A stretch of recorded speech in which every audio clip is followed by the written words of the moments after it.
ازيك عامل ايه؟ زي ما انت عارف ان انا بحاول اغير حياتي وبشارك رحلتي من اولها لغايه اخرها هنا على القناه. فانا شفت ان في ناس بتتكلم عن حاجه اسمها ان انا اغير حياتي في 6 شهور او 180 يوم.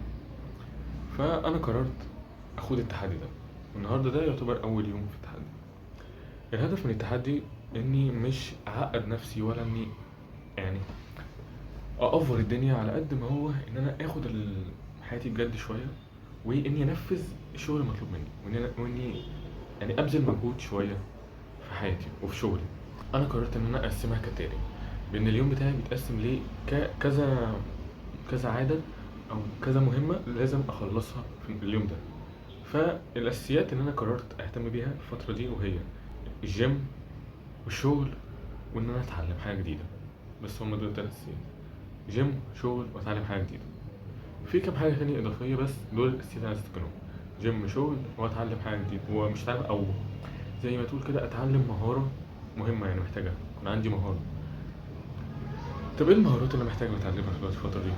مهارات عن ريادة الأعمال، صناعة المحتوى، وإن ازاي تعمل فلوس وازاي تفتح شركة بيزنس وكده. يعني فدي مهارة مهتم بيها. وإن أنا ابتدي بقى أهتم بصحتي، أتمرن 5 أيام في الأسبوع، وأشتغل كل يوم بحيث إن أنا أعمل فلوس، وأنفذ الكلام ده لمدة 180 يوم. وإني كمان أقلل المدة اللي بقعدها على السوشيال ميديا، خليها نص ساعة بس في اليوم بس. وإني بقى آكل أكل صحي والكلام اللي هو الزيادة ده طبعا ما يعني أنفذه. لكن فكرة بقى ان انا اصحى بدري قوي والافوار اللي بتحصل دي، انا مش همي دلوقتي قوي، على قد ما هم ان انا يعني نبقى كده اخلص الاساسيات، اعدي المرحله دي، المحطه دي. بعد كده بقى احط بقى اللي هي الحاجات الاضافيه دي. لكن دلوقتي انا مهمتي ان انا اعمل فلوس، ويعني اعيش حياه صحيه شويه، ان انا يعني اكون بتمرن، واني اطور من عقلي، واني اتعلم مهارات جديده. فالنهارده اول يوم، فانا خلصت شغل، فاضل لي الجيم.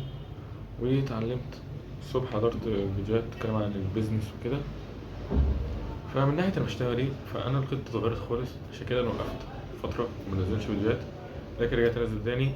ال- انا قررت اغير الشغل خالص في البداية، بحيث ان انا معيش فلوس، ان انا معيش راس مال ابدا بيه. ففي البداية ما ينفعش افتح بيزنس كبير، لازم افتح بيزنس صغير يدخل لي شوية فلوس، شوية الفلوس دي اخدهم وبقى احطهم في بيزنس بقى كبير رئيسي، هو ده اللي فيه كل تركيزي قدام. لكن دلوقتي هدفي اني اعمل فلوس بسرعة. وده هيحصل ازاي؟ مشاريع من اشهر الطرق اللي تعمل بيها فلوس دلوقتي، وهي حاجة اسمها الديجيتال برودكت او المنتج الرقمي. ان انت تعمل منتج رقمي وتخلي الناس تشتريه. الناس مثلا عملته مرة والناس تشتريه مليون مرة، ما فيش عدد محدود.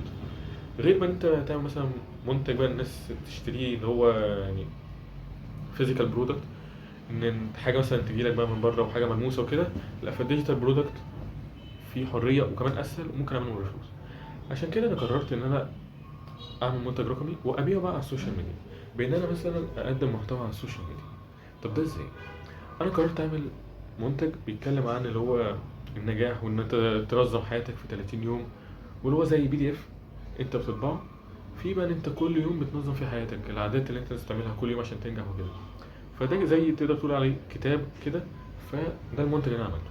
ازاي بقى ببيعه على السوشيال ميديا؟ عن طريق بقدم محتوى تحفيز على السوشيال ميديا.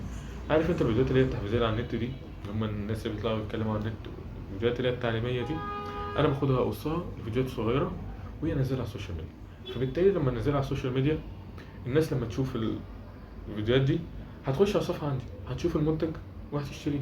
لو افترضنا مثلا ان مع الوقت في فيديو جو فايرال قوي وجاب مثلا مليون مشاهده، لو من المليون مشاهده دول دخل بس 100 واحد اشترى المنتج، لو بص انا قلت مثلا المنتج ده ب $10 مثلا، فانا كده عملت $1000 من مره واحده.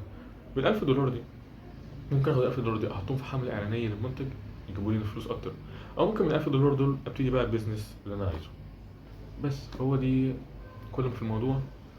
ده النهارده اول يوم. فانا هسيب لك لينك المنتج في الوصف، عشان لو عايز تعرف المنتج اللي انا بقدمه، ولينك الصفحات. بس كده. ف لو انت مهتم بالرحله دي، او مهتم ان انت تتابع المحتوى ده. فانا في الفيديوهات الجايه هشاركك بقى احكي بقى 180 يوم. طبعا مش عارف اشارك 180 يوم، لكن هشارك يوم او يوم لا على قد ما اقدر. وكمان انا مبني بيرسونال براند بتاعي بس. في الاخر متنساش تعيش حياتك. سلام.